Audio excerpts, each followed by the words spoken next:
क्या बात है दीदी, अभी तक गुस्सा शांत नहीं हुआ? बोलो बोला बरखा, जब तक कोई सुंदर औरत मिठाई ना खा ले उसका गुस्सा शांत कैसे हो सकता है? सुंदर? क्या आप? हाँ, वो तो हम है ही। कितनी गहरी बात कह दी आपने दीदी। सच, कितना कुछ है आपसे सीखने को। अच्छा बरखा, ऐसा हमने क्या कह दिया? उफ दीदी, यही तो आपका बड़प्पन है। आप ना कह के भी कितना कुछ कह देती है। यही तो बुद्धिमानों की निशानी होती है। और उसके बाद इतनी सादगी, इतनी सरलता। और एक वो है आपके देवर मिस्टर रोहन, जो सीधे मुंह बात ही नहीं करते। बोलो भला। अरे बरखा, हमारे देवर जी बेचारे बहुत परेशान हैं। इन दिनों में उनका बहुत मूड अपसेट रहता है। अरे तुम ही बताओ, अगर किसी का बेस्ट फ्रेंड उसी की बीवी को अगवा करके लेके जाए तो कोई इंसान परेशान नहीं होगा क्या? मुझे लगा था उनकी बीवी मायके गई है। अरे नहीं नहीं, वो तो हमने यूं ही सबको बोला था।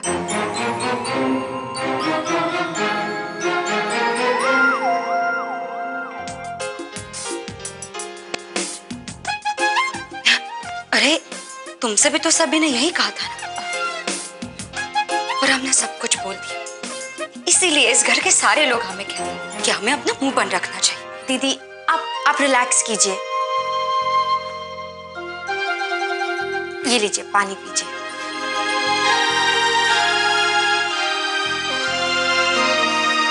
बरखा, हमने जो तुमसे बात कही है वो तुम किसी को बताओगी नहीं ना? आपने ऐसे सोचा भी कैसे दीदी? आप तो मेरी गुरु है। आपके खिलाफ कुछ कहना तो मैं सोच भी नहीं सकती। ये तो वही बात हो गई, अधजल गगरी छलकत जाए। हाँ, देखो तो हम सब कुछ समझ गए। क्या? अरे वही, आधी भरी हुई घगरी से पानी छलक सकता है, लेकिन तुम्हारे मुंह से कोई भी बात कभी नहीं निकल सकती, है ना? वाह दीदी, दीदी आप धन्य है। आपके चरण कमल कहा है। अरे रहने दो, ये सब करने की जरूरत नहीं है। हम तो यूं ही। अच्छा तो ये बताइए दीदी कि पुलिस क्या कर रही है अब? इस बारे में बरखा? छोटी बहू के गायब होने के बारे में। बोलो भला, अब हम क्या कहें? बेचारे पुलिस तो कुछ कर ही नहीं पा रहे, और राधिका का अब तक कोई अता पता ही नहीं है। हम देखो ना, जब तक छोटी बहू इस घर में नहीं आ जाती, हमारी वसीयत भी।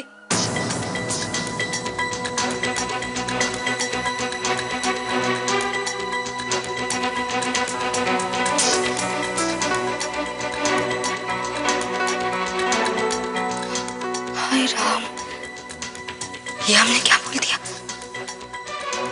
जो हमें बोलना ही नहीं चाहिए था? इससे पहले कि हम कुछ और बोल जाए। सुनो बरखा, हमें कुछ काम याद आ गया, हम अभी आते हैं। हाँ जी।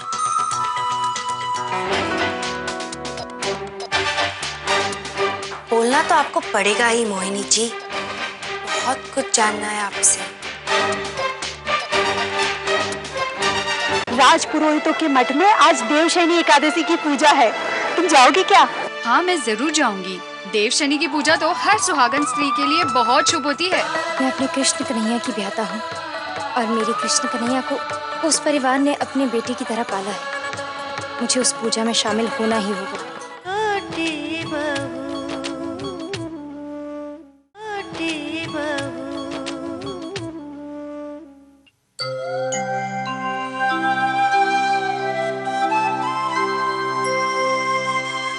संभाल कर जाना, यहाँ से लेकर मंदिर तक का रास्ता बहुत लंबा है और पता नहीं वो पुलिस वाले कहाँ कहाँ छुप छुप कर बैठे होंगे। याद रखना, वो लोग सादे कपड़ों में।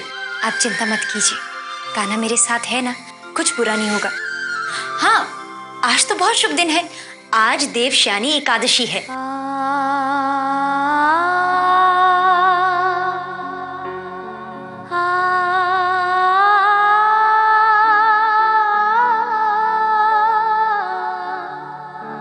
क्या सोच रही हो?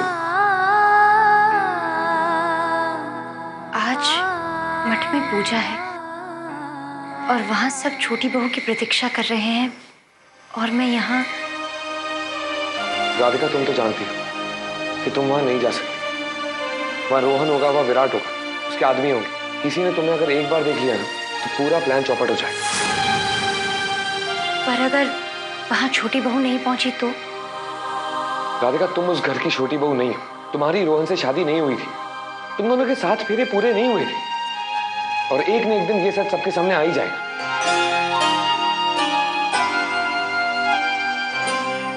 ओ जी, सासू माँ, जरा बताइए तो हम कैसे दिख रहे हैं?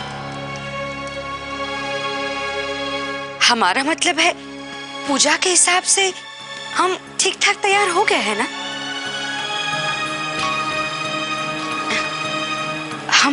हम समझ गए।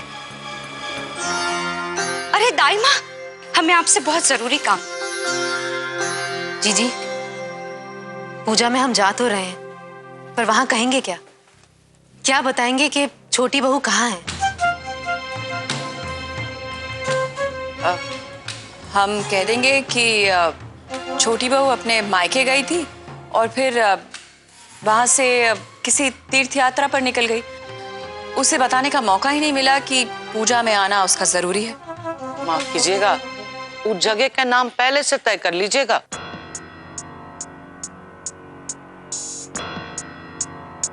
वरना एक नाम आप बतावेंगी और मोहिनी बहू कोनो और ही जगह का नाम बता देवेंगी।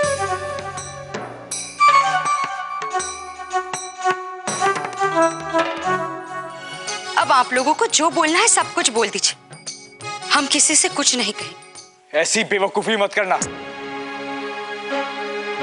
तुम इस घर की बड़ी बहू। अरे बस भी कीजिए आप लोग।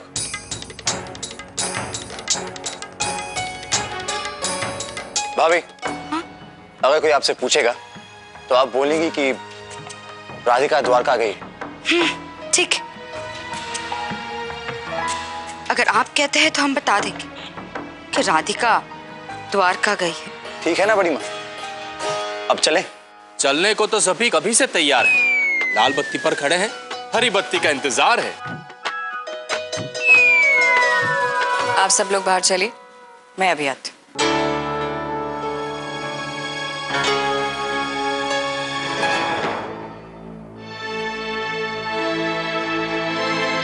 बरखा, हम लोग बाहर जा रहे हैं। बाबूजी को वक्त पे दवाई दे देना। आपने कह दिया, समझिए हो गया। अगर कोई काम हो या जरूरत पड़े तो मेरे फोन पर फोन कर लेना। जी। फोन तो मैं करूंगी ही महेश्वरी देवी, पर आपको नहीं।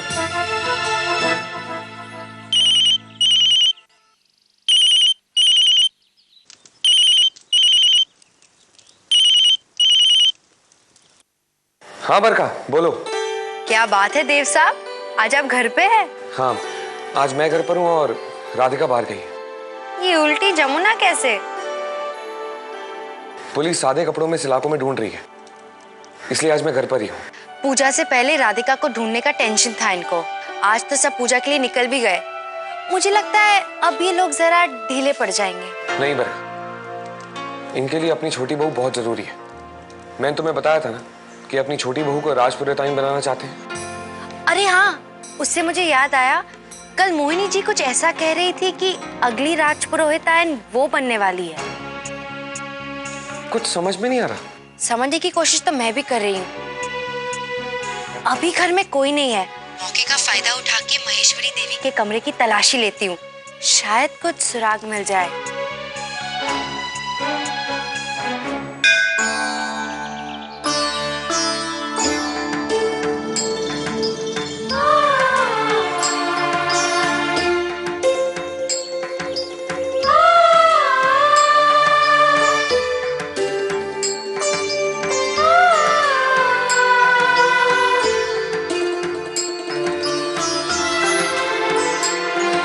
पता है, राजपुरोहितों के मठ में आज देवशयनी एकादशी की पूजा है।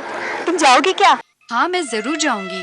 देवशनि की पूजा तो हर सुहागन स्त्री के लिए बहुत शुभ होती है, और फिर ये तो राजपुरोहितों की पूजा है, बहुत मान है इसका। मैं तो कहती हूँ जो भी सुहागन अपने पति की लंबी उम्र और स्वास्थ्य की कामना करती है वो जरूर पहुँचेगी। चलो।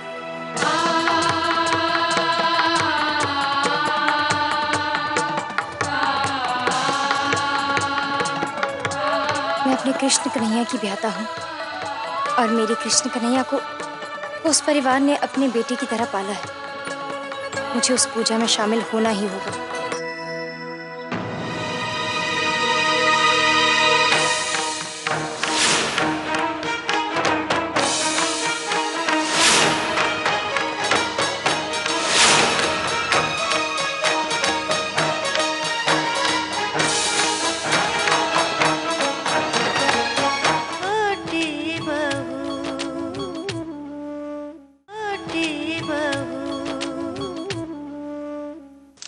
हमने तो हवन की अग्नि प्रज्वलित भी कर दी, किंतु छोटी बहू अभी तक नहीं आई। मैंने पहले ही कहा था माहेश्वरी जी कि इस पूजा में छोटी बहू का आना बहुत आवश्यक है। आज पुरोहित परिवार की नई बहू है, किंतु अभी तक मठ के लोगों से उनका परिचय ही नहीं हुआ। मठाधीश जी, हम सब भी यही चाहते थे, पर छोटी बहू द्वारका चली गई और अपना फोन भी नहीं लेके गई। हम उसे खबर ही नहीं दे पाए कि उसका पूजा में आना बहुत जरूरी है। मुझे इतना बुरा लग रहा है कि हमारे घर की छोटी बहू इस पूजा में शामिल नहीं हो पाई। हम सबको बुरा लग रहा है मम्मी, लेकिन अब कर भी क्या सकते हैं।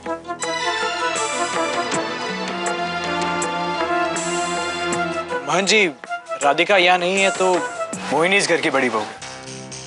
आप अगर कहें तो ये पूजा कर सकती है। क्यों मम्मी?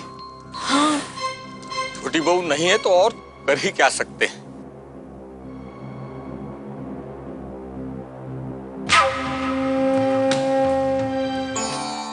सुनिए, ये देवशयनी एकादशी की पूजा कहाँ हो रही है? वहाँ घर के सभी लोग उपस्थित थे। बाबूजी के साथ घर में कौन स्थापित है? अरे बरखा है ना, मिलवाया तो था आपको, भूल गए आप? हाँ, ये तुमने अच्छा किया।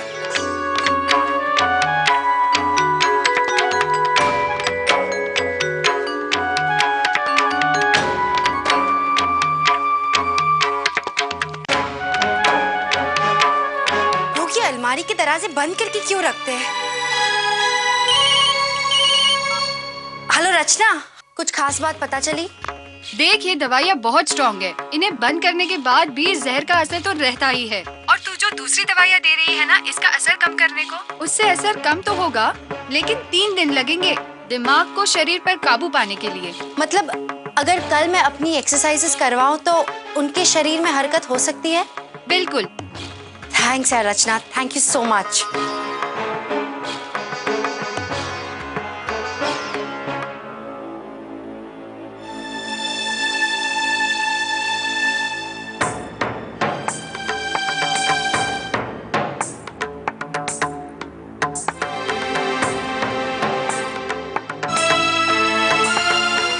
कागज है क्या जिस पर दादाजी के दस्तखत लेने की कोशिश की गई थी?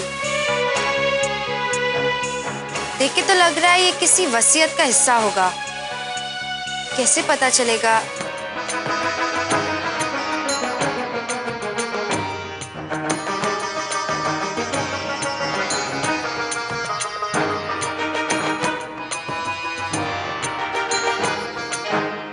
Advocate SN Dubey.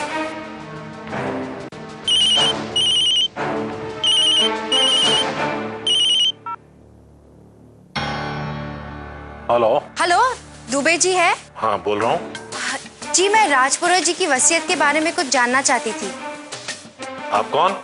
जी, मैंने अपना नाम बताया और बात फैल गई तो मुश्किल हो जाएगी। ये समझ लीजिए कि मैं राजपुरोहित परिवार की शुभचिंतक बोल रही हूँ। देखिए मैडम, मेरे पास तो बातों के लिए टाइम नहीं है। ओके?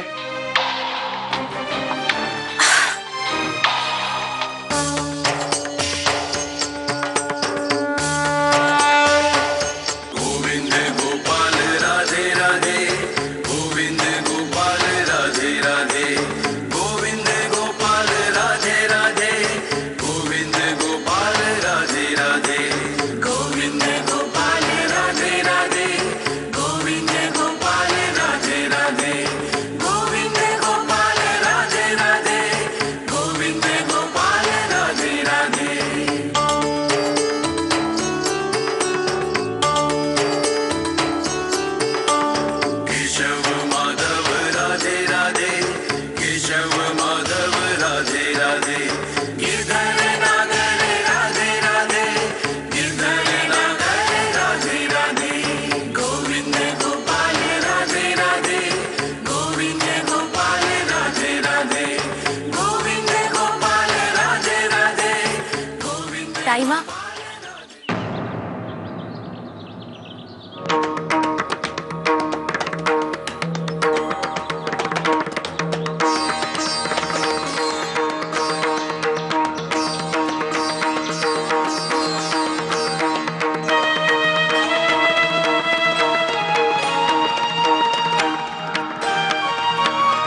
खाए आई रही? दाई माँ, मुझे इस पूजा में शामिल होना है। अरे यहाँ तो सब लोग। दाई माँ, आप चिंता मत कीजिए, मैं अपना चेहरा घूंघट से छुपा दूंगी। बस आप मुझे इस पूजा में शामिल होने का एक मौका दे दीजिए।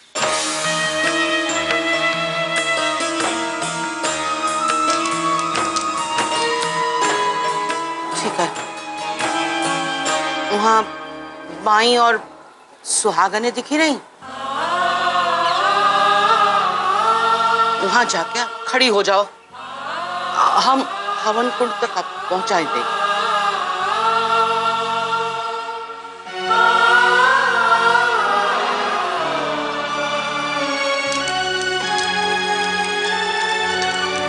अब बड़ी बहू को यहाँ विराजने के लिए कहिए। आओ।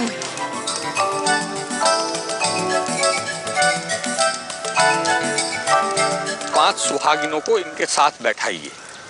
बहुत सुहागिनें आई हैं पूजा में शामिल होने के लिए, हम बुला के लाओ।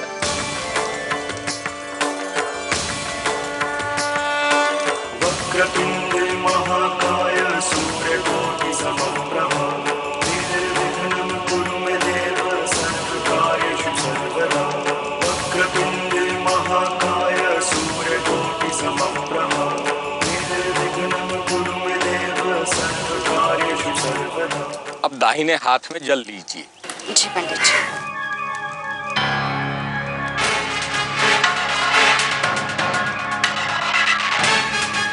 अब पत्ते से बाएं हाथ द्वारा जल लेकर अपने दाहिने हाथ की अंजुली में डालिए।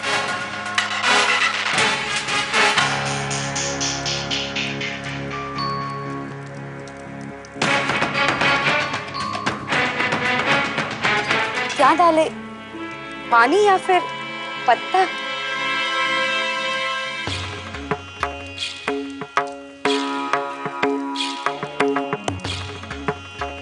आपको आता है क्या? तो इन्हें करके बताइए जरा।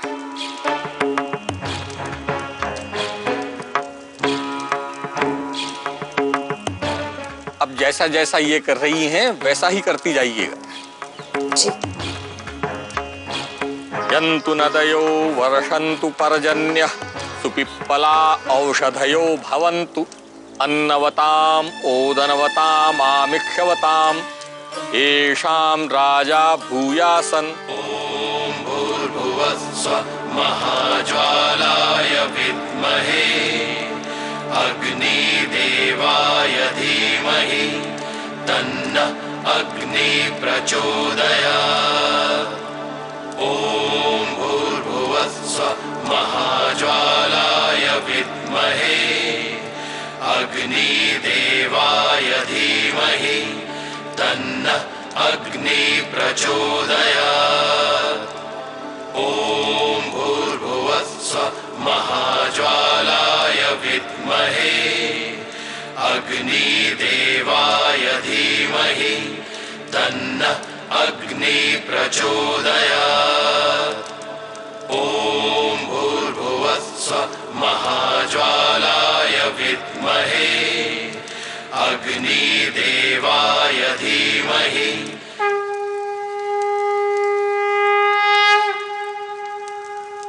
सौभाग्यवती भव।